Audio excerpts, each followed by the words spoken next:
Docente Raiza Talavera Romero. Le saluda la estudiante Flor Dulmira Puriguamán Medina de la Universidad Tecnológica del Perú.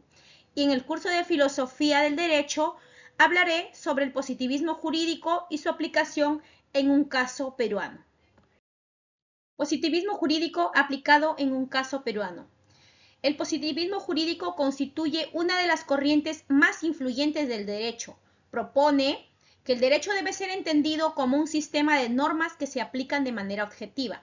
Sin embargo, dentro de estas corrientes existen diversas posturas que manifiestan la relación entre derecho y moral. En el contexto peruano, los tribunales, y en especial el Tribunal Constitucional, enfrentan con frecuencia casos que no basta con aplicar la ley escrita, sino que deben incorporar principios y valores morales como la dignidad humana, la justicia o la protección de los derechos fundamentales. En el trabajo que voy a presentar, se busca, en primer lugar, explicar las principales corrientes del positivismo jurídico representados por Kelsen, Hart, Ferrajoli y Ross.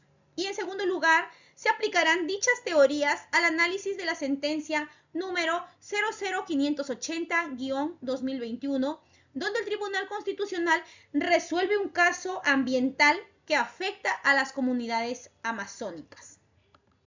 Principales corrientes del positivismo jurídico. La teoría de Hans Kelsen desarrolló la teoría pura del derecho, plantea estudiar el derecho de manera autónoma, separado de la moral y la política. Para él, la validez de una norma no depende de su justicia, sino de haber sido creada conforme a otra superior dentro de una jerarquía normativa que culmina en la Constitución y, en último término, en la Grundordnung o norma fundamental. Este modelo de derecho constituye un sistema cerrado y coherente. Así quiere decir que si una norma puede ser injusta, pero seguirá siendo válida si se ajusta al procedimiento. Para Kelsen sostiene un positivismo excluyente en el cual los jueces deben aplicar la ley escrita sin recurrir a valoraciones morales, priorizando la seguridad y la coherencia del ordenamiento jurídico. La teoría de Hart. Él propuso un positivismo más flexible que Kelsen, como un positivismo incluyente. Para él el derecho se compone de reglas primarias que imponen deberes a los ciudadanos y reglas secundarias que estructura el sistema: reconocimiento, cambio y adjudicación. Hart admite que en casos de indeterminación los jueces pueden recurrir a criterios morales siempre que el propio sistema lo autorice mediante reglas de conocimiento. Hart equilibra la seguridad jurídica con la posibilidad de decisiones más justas, reconociendo al derecho como un fenómeno social que no puede desligarse por completo de la moral. Luigi Ferrajoli. Él desarrolla una teoría conocida como el garantismo jurídico. Representa una forma crítica del positivismo. Para Ferrajoli, sostiene que la legitimidad del derecho no radica únicamente en su creación formal conforme a un procedimiento, sino que también en su capacidad de asegurar la protección efectiva de los derechos fundamentales. Para Ferrajoli, el derecho positivo encuentra un límite insuperable en los derechos humanos. Según Ferrajoli, el Estado democrático no solo puede ser legítimo, sino organiza su poder bajo principios de legalidad, nacionalidad y sobre todo de respeto y de garantía de la dignidad humana. El garantismo no solo es una teoría del derecho, sino también es una teoría política que defiende la supremacía de los derechos fundamentales frente a cualquier intento de abuso estatal o normativo. La teoría de Alf Ross, él representa el realismo escandinavo. Adopta una postura distinta del positivismo de Kelsen. Para Ferrajoli, el derecho no puede ser entendido como un sistema abstracto de normas escritas, sino como un fenómeno empírico que se observa en la práctica judicial. De tal sentido, para su validez del derecho no depende únicamente de su formulación normativa, sino de su efectiva aplicación por parte de los jueces y fiscales del tribunal.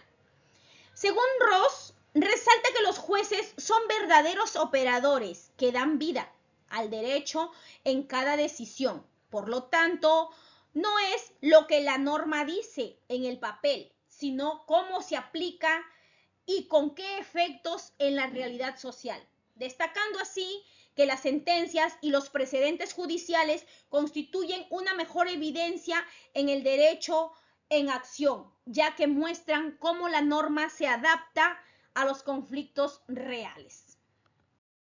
Ahora hablaré del caso emblemático de la sentencia 00580-2021.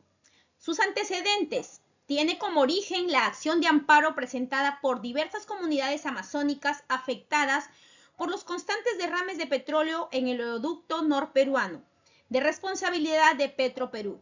Las comunidades denunciaron que estos derrames no solo ocasionaban daños graves al ecosistema, sino que también afectan directamente a su derecho de la salud, a un ambiente equilibrado e incluso a la propia vida, puesto que dependen del agua y los recursos naturales para subsistir. La acción de amparo se planteó como una vía de defensa urgente frente a la situación que, además de ser ambiental, es humanitaria, ya que los derrames comprometen las condiciones básicas de vida de los pueblos históricamente vulnerables. Ahora hablaré de los fundamentos jurídicos. El Tribunal Constitucional, en su sentencia número 185-2024, analizó no solo las normas específicas vinculadas en el sector de hidrocarburos, sino que interpretó el caso a la luz de la Constitución. Estableció que tanto el Estado como Petroperú tienen la obligación de adoptar medidas de prevención, reparación y remediación ambiental frente a los daños ocasionados. Entre sus fundamentos tenemos el artículo 2 de la Constitución reconoce el derecho fundamental a la vida y a la salud. En el artículo 7 se consagra la protección de la salud como deber prioritario del Estado. Además, en el artículo 2, en el inciso 22, se garantiza el derecho a gozar de un ambiente equilibrado y adecuado para el desarrollo de la vida.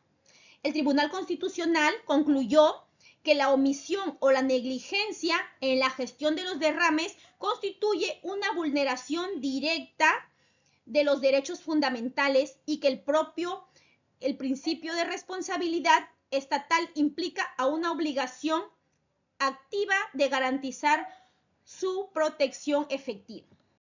Explicaré las teorías positivas del caso.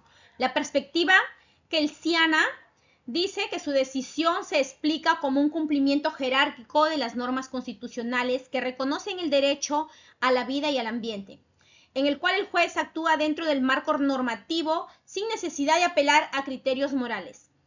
La perspectiva hartiana, Hart, vería el caso como un ejemplo del uso de sus reglas secundarias ante la determinación de las normas ambientales, en el cual el Tribunal Constitucional recurrió a principios morales reconocidos por la Constitución, integrando la moral y el derecho.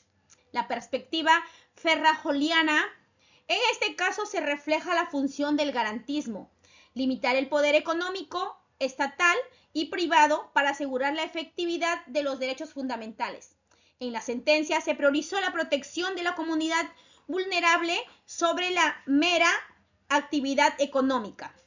La perspectiva rossiana, Ross explica que lo que constituye el derecho en el Perú es lo que efectivamente deciden los jueces. En la sentencia se muestra cómo el derecho peruano se configura no solo por leyes escritas, sino también por las prácticas judiciales que integran la moral y el constitucionalismo.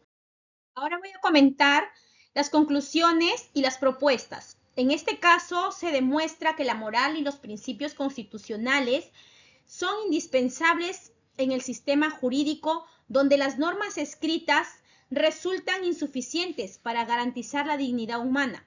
El positivismo rígido de Kelsen es insuficiente el enfoque de Hart y el garantismo del Ferrajoli parecen más coherentes con la práctica judicial peruana.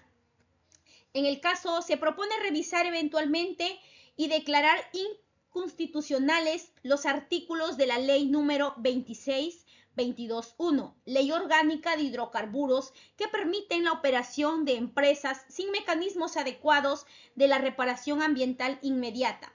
Esta norma, en su redacción actual, vulnera los artículos 2, incisos 22 y 23 de la Constitución referidos a los derechos de la salud y el ambiente equilibrado.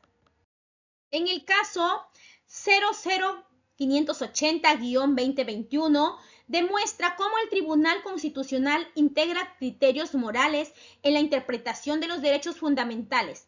El garantismo de Ferrajoli resulta especialmente útil para comprender la necesidad de limitar el poder económico y estatal en defensa de los derechos humanos. Una reflexión final sería: el derecho peruano actual no puede entenderse sin recorrer la influencia de principios morales y constitucionales en las decisiones judiciales del Tribunal Constitucional. Muchas gracias, docente.